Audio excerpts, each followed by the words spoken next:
Bonjour à tous, c'est Guillaume, bienvenue sur la chaîne Astronaute. Alors vous avez été un certain nombre à me demander la présentation complète de mon matériel photo. Donc c'est ce que je vais faire aujourd'hui. Donc je profite de cette occasion, on vient de passer les 1000 abonnés sur la chaîne, donc je vous en remercie infiniment. Ça montre bien l'intérêt qu'a l'astronomie pour le grand public, sachant que la chaîne est quand même relativement jeune, elle a été ouverte réellement en février dernier. Donc merci à tous et on va regarder un petit peu mon gros engin. Je parle de celui-là. Allez, c'est parti.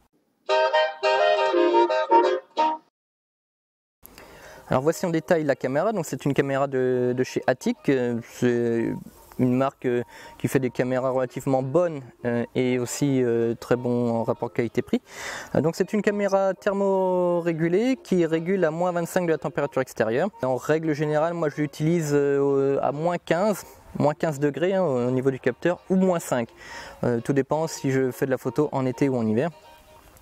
Ce qu'on peut voir ici juste au-dessus, c'est la caméra de guidage. C'est une caméra Lodestar, donc c'est une caméra de chez Starlight Express. C'est l'une des meilleures caméras de guidage sur le marché. Il faut savoir que celle-ci est spécifique pour faire de l'autoguidage, on l'utilise rarement pour autre chose.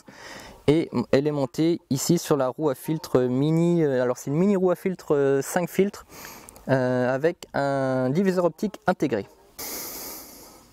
Alors il faut savoir que pour faire une image en couleur avec une caméra noir et blanc, c'est le rôle de cette roue à filtre. On va utiliser des filtres rouge, vert et bleu, et pour faire du SHO, on va utiliser donc des filtres de soufre, d'hydrogène et d'oxygène.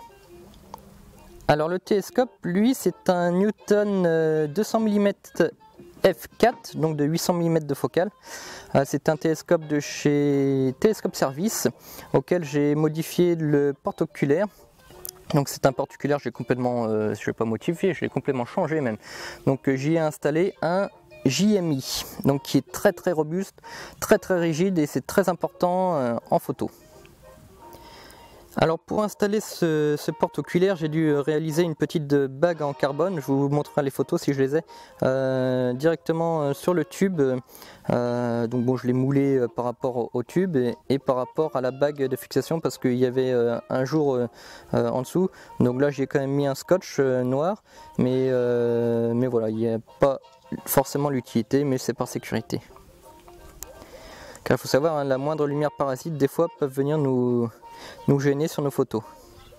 Alors côté monture, je suis resté sur le Q6.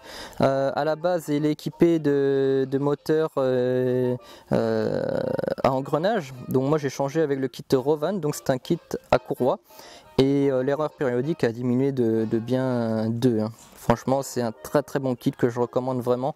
Une modification qui apporte énormément aux photos.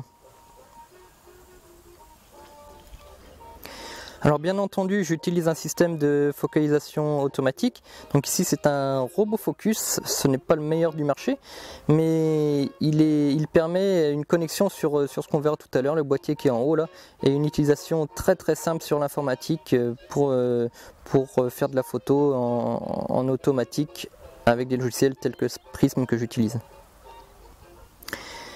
Alors ici, moi je n'ai pas hésité une seule seconde à percer mon tube carbone. Ça peut faire peur à beaucoup de monde, mais le bricolage c'est parfois indispensable pour réaliser de belles photos. Bien sûr, tout dépend du prix du tube. Ici c'est un tube qui avoisine les 1000 € en classique, on va dire. Bon, ça reste une très grosse somme pour beaucoup de monde, mais on est quand même loin des ASA qui sont autour de 9000 €. Donc j'irai jamais percer un ASA, mais c'est peut-être pas aussi la même finition. Donc ici on peut voir que j'ai fixé une patte en métal pour fixer ici le robot focus avec les deux petits vis qui sont là, ainsi que ici, donc on peut voir la fixation sur le porte-oculaire. Alors sur ce télescope, j'ai aussi remplacé l'araignée qui était devant. C'était une araignée basique telle qu'on peut retrouver sur la plupart des Skywatcher et puis des tubes d'entrée de gamme. Donc moi j'ai décidé de la remplacer pour quelque chose qui est bien plus rigide, et ce n'est que mieux. On peut voir ici les fixations de l'araignée. Alors pour l'alimentation, j'ai bricolé ici un petit branchement allume-cigare sur lequel j'ai changé les câbles, parce que les câbles ils demandent souvent beaucoup d'ampérage parfois, et ceux-là ils arrivent un petit peu limite, surtout si on veut brancher un ordinateur. À la base j'ai fait ça parce que avec l'ordinateur, il y avait des problèmes d'alimentation et ça venait déconnecter la batterie. Donc j'ai doublé les câbles. Et ceci est branché à la maison sur une alimentation stabilisée 12 volts, ici classique, 13 volts 8 même. Alors maintenant on va voir un petit peu le cerveau du télescope qui va gérer à la fois l'autofocus, qui va gérer donc les résistances chauffantes. J'en ai pas sur celui-là mais je l'utilisais beaucoup quand j'avais ma lunette. Qui va gérer donc l'USB, l'alimentation de la monture, des CCD, tout en fait tout est branché là-dessus et je n'ai qu'un seul câble USB qui ressort ici d'ailleurs, qui ressort ici, qui va au PC. C'est un avantage énorme et je vous le conseille à tous. Ce modèle il est plus fabriqué mais vous retrouvez chez Hightech Astro des nouveaux modèles. Par contre je vous le dis tout de suite, c'est pas donné, il faut compter à peu près 300 ou 400 € pour un modèle comme ça. Mais bon, franchement, quand on a les moyens, il ne faut pas hésiter parce que c'est quelque chose de formidable. Là, je l'ai fixé à peu près au milieu du télescope, ça permet donc de rester à peu près au centre de gravité, on va dire. C'est pas tout à fait le centre de gravité, mais voilà, un centre d'équilibre, on va dire plutôt. Donc on peut voir ici les prises USB de tout l'attirail. Avec ici un petit contacteur qui permet, donc ce petit contacteur il permet en fait de passer avec une petite télécommande sur un focus manuel ou informatisé. Alors voici comment je gère mes câbles. Donc j'ai mis un petit strap scratch ici, donc j'espère que la mise au point sera bonne. Donc celui-là pour maintenir le câblage donc, de toute la partie imageuse qu'on voit ici. Et ici tout fixé aussi sur la caméra, un petit élastique demandé à madame pour tenir, pour éviter que ça se balade un peu trop. Très important de bien fixer les câbles.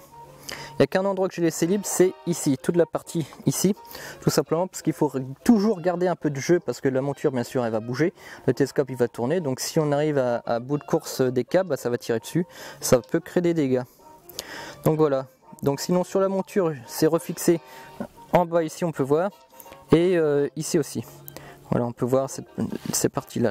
Donc ici bien sûr c'est l'alimentation et le câble EQ mode de la monture, donc pour la commande. Et puis voilà, c'est à peu près tout, hein. Donc maintenant c'est quelque chose qui est vraiment très bon, hein. Un matériel qui est devenu très bon.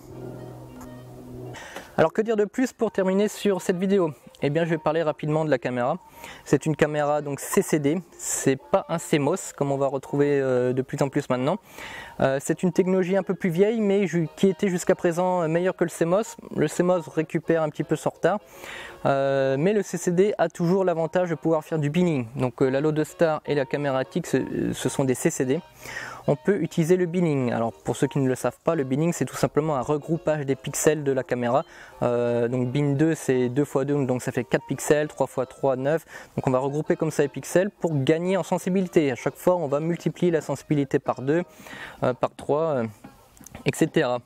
Alors quel intérêt? Parce qu'il faut savoir que quand on fait ça on diminue la taille des images par autant. En bin 2 on va diminuer la taille par 2. Et bien tout simplement quand on va faire de l'astrométrie on n'a pas besoin d'avoir la capacité totale, et bien on va utiliser du binning ou alors plutôt pour de l'autoguidage. Moi j'utilise ça beaucoup en autoguidage. Si j'ai du mal à trouver une étoile avec ma Loadstar, ce qui est quand même relativement rare, je vais utiliser le binning. Donc je vais multiplier par 2 par exemple, je vais utiliser le bin 2, et bien je vais gagner 2 fois plus de sensibilité avec ma caméra, ce qui va m'aider à trouver des étoiles. Pour parler du tube en lui-même, c'est un tube, donc comme je l'ai dit, à f4, donc c'est un tube rapide, c'est un tube lumineux. L'avantage c'est que maintenant avec des tubes comme ça on peut faire une photo en une seule nuit, même en faisant du SHO. Ce qui n'était pas le cas avec ma lunette où il fallait souvent 4 fois plus de temps pour avoir exactement le même résultat. Donc c'est un très bon tube. Après les miroirs, bon, c'est du chinois, on peut tomber sur du bon, du moins bon. Moi j'ai de la chance, j'ai une très bonne optique Et voilà, après la monture reste relativement classique, bien que j'ai fait la rectification avec le kit Rovan, le kit courroie. Vous retrouverez en description donc quelques liens qui vous permettraient de faire la même chose. Voilà, cette vidéo est terminée. Je vous souhaite à toutes et tous un très bon ciel. N'hésitez pas à vous abonner. Si vous avez des questions sur mon matériel, n'hésitez pas non plus en commentaire. À bientôt pour de nouvelles vidéos. Au revoir.